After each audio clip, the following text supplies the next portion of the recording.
नमस्कार दोस्तों, मैं हूं योगेंद्र सिंह और आप देख रहे हैं यस न्यूज आवाज जनता की। कल्पना कीजिए, उत्तर प्रदेश का एक जिला जहां से सत्ता की सीढ़ियां दिल्ली तक जाती हैं, जहां 7 सीटें थीं, अब 8 हो गई हैं। लेकिन असर पहले से भी ज्यादा खतरनाक। जी हां, हम बात कर रहे हैं बिजनौर की। वर्ष 1985, वर्ष 2007 और अब वर्ष 2027। इतिहास गवाह है, जिसने बिजनौर जीता उसने लखनऊ की कुर्सी छुई। 2027 में फिर वही कहानी दोहराई जाएगी या इस बार इतिहास करवट लेगा? रहिए अंत तक हमारे साथ, क्योंकि आखिर में मैं आपको बताऊंगा वो राजनीतिक ट्विस्ट जो पूरे यूपी का समीकरण बदल सकता है। बिजनौर में विधानसभा चुनाव 2985, तब 7 सीटें थीं। भारतीय लोक दल ने 7 सीटें जीत लीं और यहीं से शुरू हुआ मुलायम सिंह यादव का उभार। जाट मुस्लिम समीकरण ने ऐसा कमाल किया कि सत्ता का रास्ता खुल गया। सवाल उठता है, क्या ये सिर्फ संयोग था या बिजनौर सच में सत्ता की प्रयोगशाला है? अब चलते हैं 2007 की ओर। बसपा सुप्रीमो मायावती। बिजनौर की 7 सीटें बसपा के खाते में और मायावती बनी मुख्यमंत्री। एक बार फिर बिजनौर ने सत्ता का रास्ता दिखाया। लेकिन आज बसपा जमीन पर कमजोर, वोट बैंक बिखर चुका है। तो क्या 2027 में कोई नई ताकत वही इतिहास दोहराएगी? अब चलते हैं लोकसभा चुनाव 2024, नया सितारा।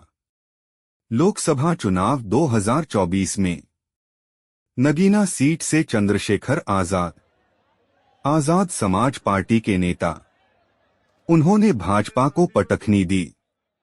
पहली बार दिल्ली की संसद में एंट्री। कई लोग कह रहे हैं नई दलित राजनीति का चेहरा, लेकिन असली परीक्षा 2027 में है। लोकसभा जीतना एक बात, 8 विधानसभा सीटों पर प्रभाव डालना दूसरी।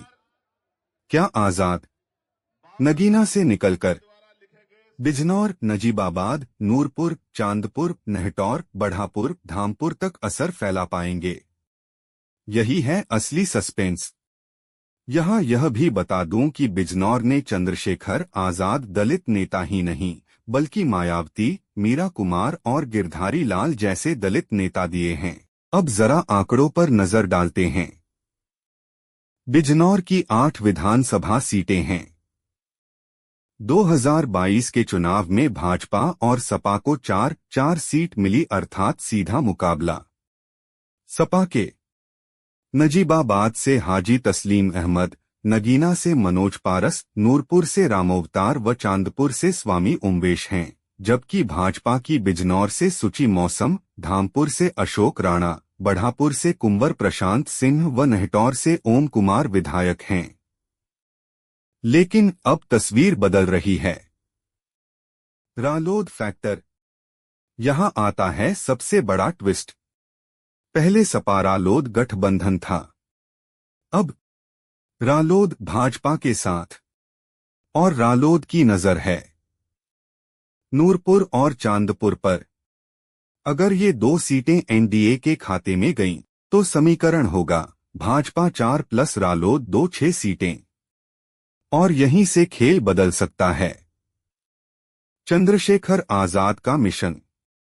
अगर आजाद समाज पार्टी दलित प्लस मुस्लिम प्लस युवा वोट को जोड़ ले, बिजनौर की राजनीति का मूल मंत्र दलित वोट, मुस्लिम vote, Jat vote, OBC vote. अगर जाट वोट एनडीए में एकजुट हुआ, दलित वोट एएसपी की ओर गया, मुस्लिम वोट बंटा, तो सपा को भारी नुकसान। लेकिन अगर मुस्लिम प्लस दलित प्लस पिछड़ा एकजुट हुआ, तो भाजपा मुश्किल में। क्या बनेगा नया सीएम? अब सबसे बड़ा सवाल, क्या 2027 में कोई मुख्यमंत्री चेहरा बिजनौर से निकल सकता है? संभावनाएं 3-1, भाजपा 6+ सीट जीत जाए, एनडीए मजबूत। 2 सपा 4 सीट बचा ले, पुराना जादू कायम।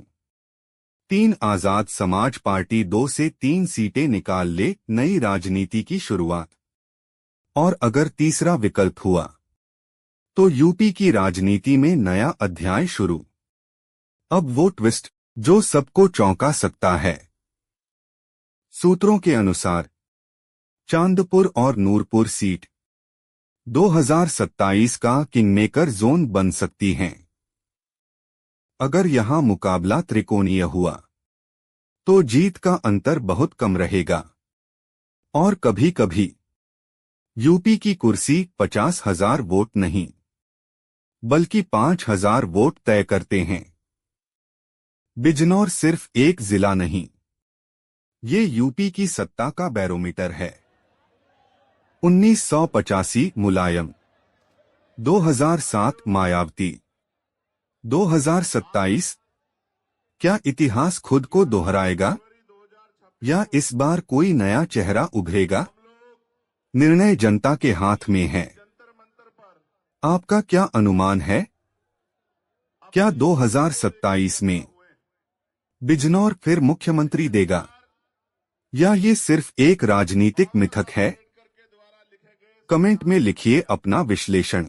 वीडियो पसंद आया हो तो लाइक करें, शेयर करें और यस न्यूज को सब्सक्राइब करना ना भूलें। मैं हूं योगेंद्र सिंह, शीघ्र ही मिलता हूं चांदपुर विधानसभा विश्लेषण के साथ। जय हिंद।